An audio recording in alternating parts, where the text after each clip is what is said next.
A Room with a View by E.M. Forster. Chapter 9. Lucy as a Work of Art.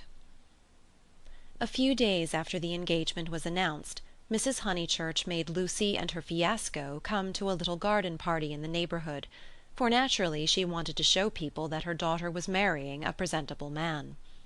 Cecil was more than presentable.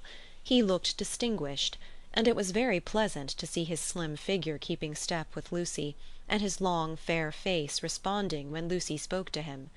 People congratulated Mrs. Honeychurch, which is, I believe, a social blunder, but it pleased her, and she introduced Cecil rather indiscriminately to some stuffy dowagers. At tea a misfortune took place. A cup of coffee was upset over Lucy's figured silk, and though Lucy feigned indifference, her mother feigned nothing of the sort, but dragged her indoors to have the frock treated by a sympathetic maid. They were gone some time, and Cecil was left with the dowagers.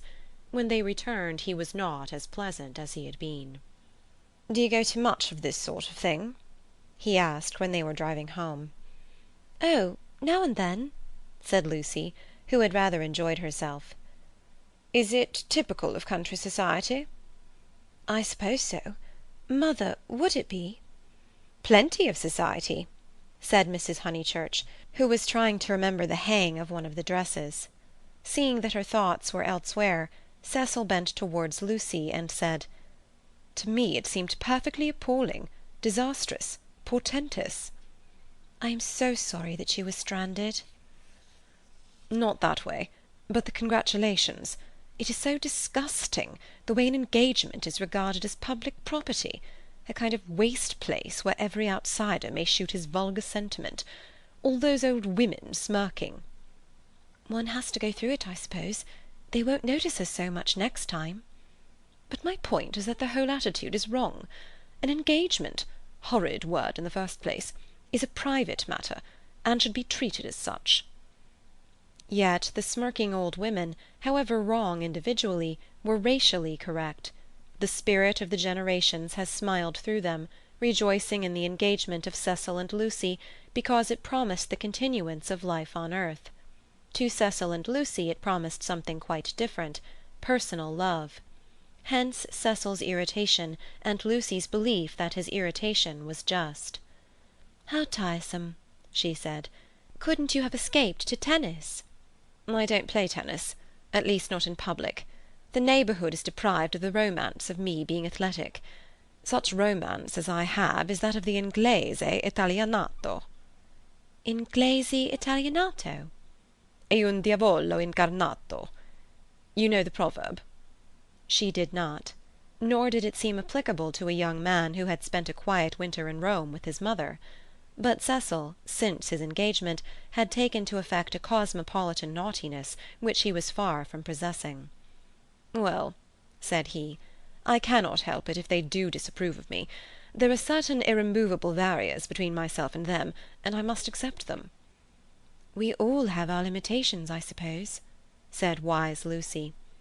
"Sometimes they are forced on us, though," said Cecil, who saw from her remark that she did not quite understand his position. "How?" "It makes a difference, doesn't it, whether we fence ourselves in, or whether we are fenced out by the barriers of others?" She thought a moment, and agreed that it did make a difference. "Difference?" cried Mrs. Honeychurch, suddenly alert. "I don't see any difference. Fences are fences, especially when they are in the same place."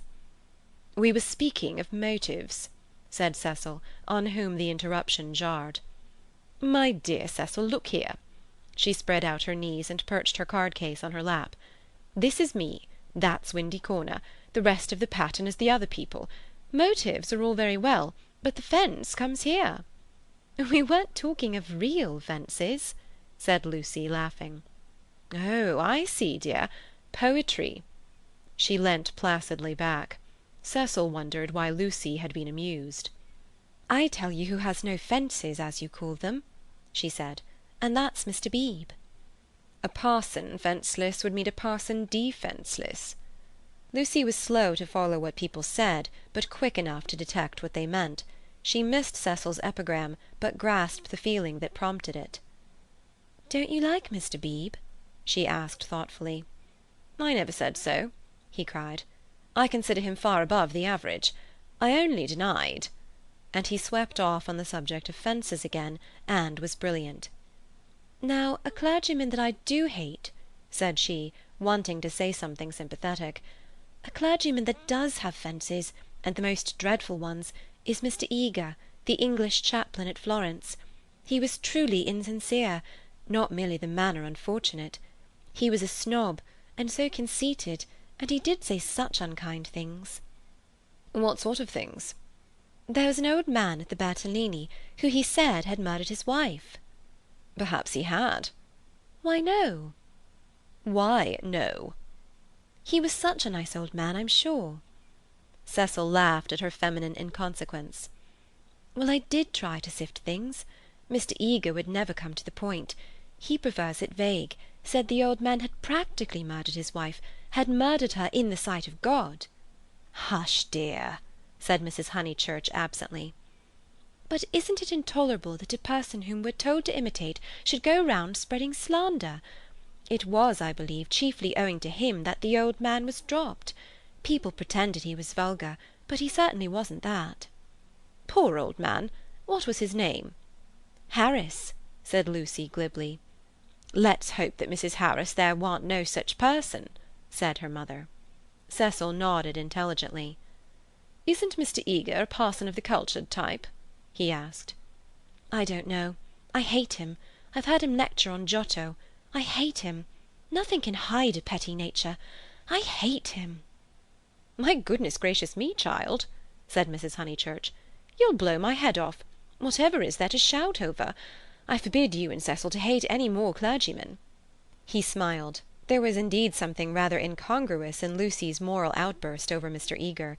It was as if one should see the Leonardo on the ceiling of the Sistine. He longed to hint to her that not here lay her vocation, that a woman's power and charm reside in mystery, not in muscular rant. But possibly rant is a sign of vitality. It mars the beautiful creature, but shows that she is alive. After a moment he contemplated her flushed face and excited gestures with a certain approval. He forbore to repress the sources of youth. Nature, simplest of topics, he thought, lay around them. He praised the pine woods, the deep lakes of bracken, the crimson leaves that spotted the hurt bushes, the serviceable beauty of the turnpike road. The outdoor world was not very familiar to him, and occasionally he went wrong in a question of fact. Mrs. Honeychurch's mouth twitched when he spoke of the perpetual green of the larch. "I count myself a lucky person," he concluded. "When I'm in London I feel I could never live out of it. When I'm in the country I feel the same about the country. After all, I do believe that birds and trees and the sky are the most wonderful things in life, and that the people who live amongst them must be the best. It's true that in 9 cases out of 10 they don't seem to notice anything. The country gentleman and the country labourer are each in their way the most depressing of companions. Yet they may have a tacit sympathy with the workings of nature which is denied to us of the town. Do you feel that, Mrs. Honeychurch?" Mrs. Honeychurch started and smiled. She had not been attending. Cecil, who was rather crushed on the front seat of the Victoria, felt irritable, and determined not to say anything interesting again. Lucy had not attended either. Her brow was wrinkled, and she still looked furiously cross, the result, he concluded, of too much moral gymnastics. It was sad to see her thus blind to the beauties of an August wood. "Come down, O maid, from yonder mountain height," he quoted, and touched her knee with his own. She flushed again, and said, "What height?" "Come down, O maid, from yonder mountain height. What pleasure lives in height, the shepherd sang, in height and in the splendour of the hills." "Let us take Mrs. Honeychurch's advice and hate clergymen no more. What's this place?" "Summer Street, of course," said Lucy, and roused herself. The woods had opened to leave space for a sloping triangular meadow. Pretty cottages lined it on 2 sides, and the upper and 3rd side was occupied by a new stone church, expensively simple, with a charming shingled spire. Mr. Beebe's house was near the church. In height it scarcely exceeded the cottages. Some great mansions were at hand, but they were hidden in the trees. The scene suggested a Swiss Alp rather than the shrine and centre of a leisured world, and was only marred by 2 ugly little villas, the villas that had competed with Cecil's engagement, having been acquired by Sir Harry Otway the very afternoon that Lucy had been acquired by him. Cissy was the name of one of these villas, Albert of the other. These titles were not only picked out in shaded Gothic on the garden gates, but appeared a second time on the porches, where they followed the semicircular curve of the entrance arch in block capitals. Albert was inhabited. His tortured garden was bright with geraniums and lobelias and polished shells. His little windows were chastely swathed in Nottingham lace. Cissy was to let. 3 notice-boards, belonging to Dorking agents, lolled on her fence and announced the not surprising fact. Her paths were already weedy. Her pocket-handkerchief of a lawn was yellow with dandelions. "The place is ruined," said the ladies mechanically. "Summer Street will never be the same again." As the carriage passed, Cissy's door opened, and a gentleman came out of her. "Stop!" cried Mrs. Honeychurch, touching the coachman with her parasol. "Here's Sir Harry. Now we shall know. Sir Harry, pull those things down at once." Sir Harry Otway, who need not be described, came to the carriage and said, "Mrs. Honeychurch, I meant to. I really can't turn out Miss Flack." "Am I not always right?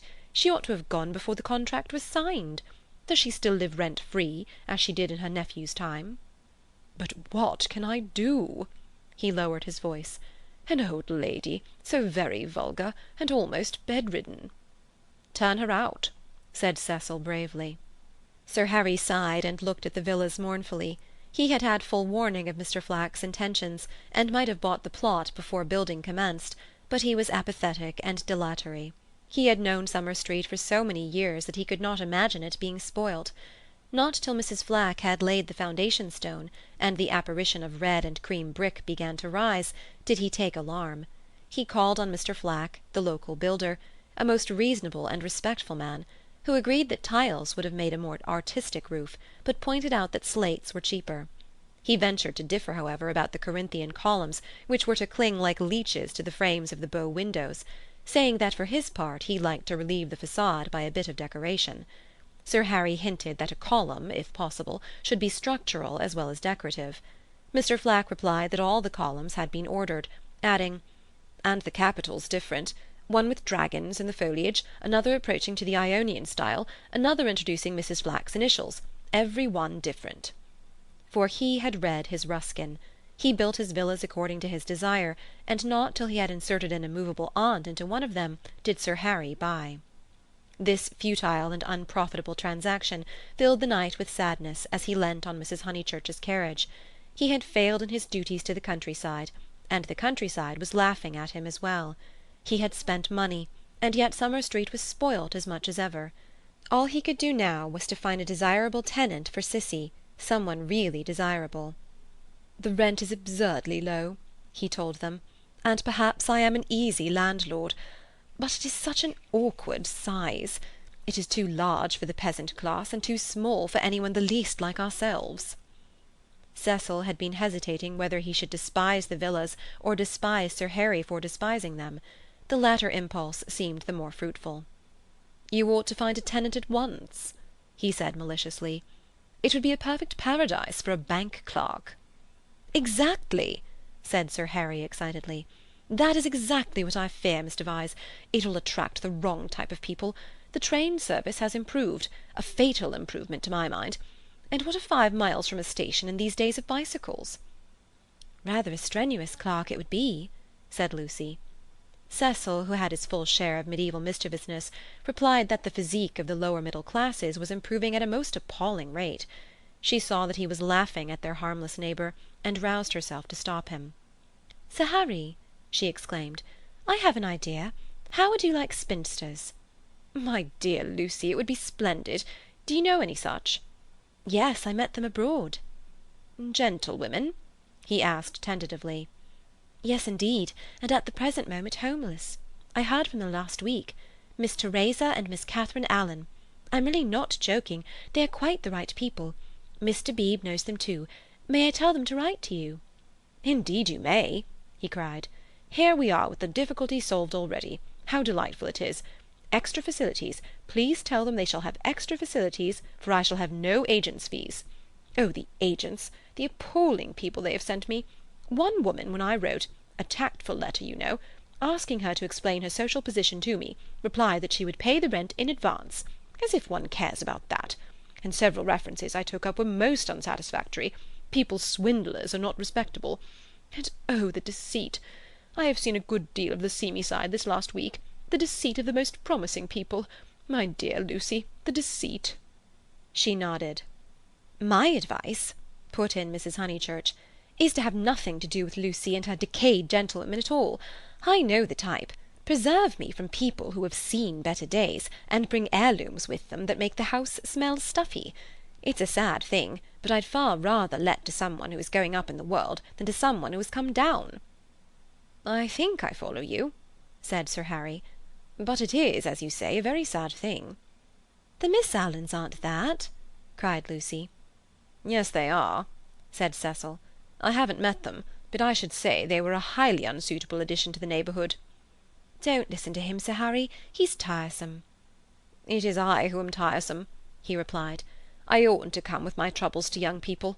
But really I am so worried, and Lady Otway will only say that I cannot be too careful, which is quite true, but no real help." "Then may I write to my Miss Alans?" "Please," he cried. But his eye wavered when Mrs. Honeychurch exclaimed, "Beware! They are certain to have canaries. Sir Harry, beware of canaries. They spit the seed out through the bars of the cage, and then the mice come. Beware of women altogether. Only let to a man." "Oh, really?" he murmured gallantly, though he saw the wisdom of her remark. "Men don't gossip over teacups. If they get drunk, there's an end of them. They lie down comfortably and sleep it off. If they're vulgar, they somehow keep it to themselves. It doesn't spread so. Give me a man. Of course, provided he's clean." Sir Harry blushed. Neither he nor Cecil enjoyed these open compliments to their sex. Even the exclusion of the dirty did not leave them much distinction. He suggested that Mrs. Honeychurch, if she had time, should descend from the carriage and inspect Cissy for herself. She was delighted. Nature had intended her to be poor and to live in such a house. Domestic arrangements always attracted her, especially when they were on a small scale. Cecil pulled Lucy back as she followed her mother. "Mrs. Honeychurch," he said, "what if we two walk home and leave you?" "Certainly," was her cordial reply. Sir Harry likewise seemed almost too glad to get rid of them. He beamed at them knowingly, said, "Aha, young people, young people, young people," and then hastened to unlock the house. "Hopeless vulgarian!" exclaimed Cecil, almost before they were out of earshot. "Oh, Cecil!" "I can't help it. It would be wrong not to loathe that man." "He isn't clever, but really he is nice." "No, Lucy, he stands for all that is bad in country life. In London he would keep his place. He would belong to a brainless club, and his wife would give brainless dinner parties. But down here he acts the little god with his gentility and his patronage and his sham aesthetics, and every one, even your mother, is taken in." "All that you say is quite true," said Lucy, though she felt discouraged. "I wonder whether it matters so very much." "It matters supremely. Sir Harry is the essence of that garden party. Oh, goodness, how cross I feel! How I do hope he'll get some vulgar tenant in that villa, some women so really vulgar that he'll notice it. Gentlefolks. Ugh! With his bald head and retreating chin. But let's forget him." This Lucy was glad enough to do. If Cecil disliked Sir Harry Otway and Mr. Beebe, what guarantee was there that the people who really mattered to her would escape? For instance, Freddy. Freddy was neither clever, nor subtle, nor beautiful, and what prevented Cecil from saying, any minute, "It would be wrong not to loathe Freddy"? And what would she reply? Further than Freddy she did not go, but he gave her anxiety enough. She could only assure herself that Cecil had known Freddy some time, and that they had always got on pleasantly, except perhaps during the last few days, which was an accident perhaps. "Which way shall we go?" she asked him. Nature, simplest of topics, she thought, was around them. Summer Street lay deep in the woods, and she had stopped where a footpath diverged from the high road. "Are there two ways?" "Perhaps the road is more sensible, as we're got up smart." "I'd rather go through the wood," said Cecil, with that subdued irritation that she had noticed in him all the afternoon. "Why is it, Lucy, that you always say the road? Do you know that you have never once been with me in the fields or the wood since we were engaged?" "Haven't I? The wood, then?" said Lucy, startled at his queerness, but pretty sure that he would explain later. It was not his habit to leave her in doubt as to his meaning. She led the way into the whispering pines, and sure enough he did explain before they had gone a dozen yards. "I had got an idea, I dare say wrongly, that you feel more at home with me in a room." "A room?" she echoed, hopelessly bewildered. "Yes, or at the most in a garden, or on a road. Never in the real country like this." "Oh, Cecil, whatever do you mean? I have never felt anything of the sort. You talk as if I was a kind of poetess sort of person." "I don't know that you aren't. I connect you with a view, a certain type of view. Why shouldn't you connect me with a room?" She reflected a moment, and then said, laughing, "Do you know that you're right? I do. I must be a poetess after all. When I think of you, it's always as in a room. How funny!" To her surprise, he seemed annoyed. "A drawing-room, pray, with no view?" "Yes, with no view, I fancy. Why not?" "I'd rather," he said reproachfully, "that you connected me with the open air." She said again, "Oh, Cecil, whatever do you mean?" As no explanation was forthcoming, she shook off the subject as too difficult for a girl, and led him farther into the wood, pausing every now and then at some particularly beautiful or familiar combination of the trees. She had known the wood between Summer Street and Windy Corner ever since she could walk alone. She had played at losing Freddy in it, when Freddy was a purple-faced baby. And though she had now been to Italy, it had lost none of its charm. Presently they came to a little clearing among the pines, another tiny green alp, solitary this time, and holding in its bosom a shallow pool. She exclaimed, "The Sacred Lake!" "Why do you call it that?" "I can't remember why. I suppose it comes out of some book. It's only a puddle now, but you see that stream going through it? Well, a good deal of water comes down after heavy rains, and can't get away at once, and the pool becomes quite large and beautiful. Then Freddy used to bathe there. He is very fond of it." "And you?" He meant, "Are you fond of it?" But she answered dreamily, "I bathed here too till I was found out. Then there was a row." At another time he might have been shocked, for he had depths of prudishness within him. But now, with his momentary cult of the fresh air, he was delighted at her admirable simplicity. He looked at her as she stood by the pool's edge. She was got up smart, as she phrased it, and she reminded him of some brilliant flower that has no leaves of its own, but blooms abruptly out of a world of green. "Who found you out?" "Charlotte," she murmured. "She was stopping with us. Charlotte, Charlotte." "Poor girl." She smiled gravely. A certain scheme from which hitherto he had shrank now appeared practical. "Lucy?" "Yes, I suppose we ought to be going," was her reply. "Lucy, I want to ask something of you that I have never asked before." At the serious note in his voice she stepped frankly and kindly towards him. "What, Cecil?" "Hitherto never, not even that day on the lawn when you agreed to marry me." He became self-conscious, and kept glancing round to see if they were observed. His courage had gone. "Yes?" "Up to now I have never kissed you." She was as scarlet as if he had put the thing most indelicately. "No more have you?"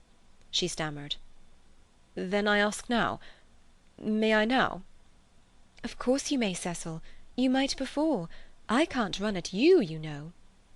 At that supreme moment he was conscious of nothing but absurdities. Her reply was inadequate. She gave such a business-like lift to her veil. As he approached her, he found time to wish that he could recoil. As he touched her, his gold pince-nez became dislodged and was flattened between them. Such was the embrace. He considered, with truth, that it had been a failure. Passion should believe itself irresistible. It should forget civility and consideration and all other curses of a refined nature. Above all, it should never ask for leave where there was a right of way. Why could he not do as any labourer or navvy, nay, as any young man behind the counter would have done? He recast the scene. Lucy was standing flower-like by the water. He rushed up and took her in his arms. She rebuked him, permitted him, and revered him ever after for his manliness. for he believed that women revere men for their manliness. They left the pool in silence, after this one salutation. He waited for her to make some remark which should show him her inmost thoughts. At last she spoke, and with fitting gravity. "Emerson the name was, not Harris." "What name?" "The old man's." "What old man's?" "That old man I told you about, the one Mr. Eager was so unkind to." He could not know that this was the most intimate conversation they had ever had. End of Chapter 9.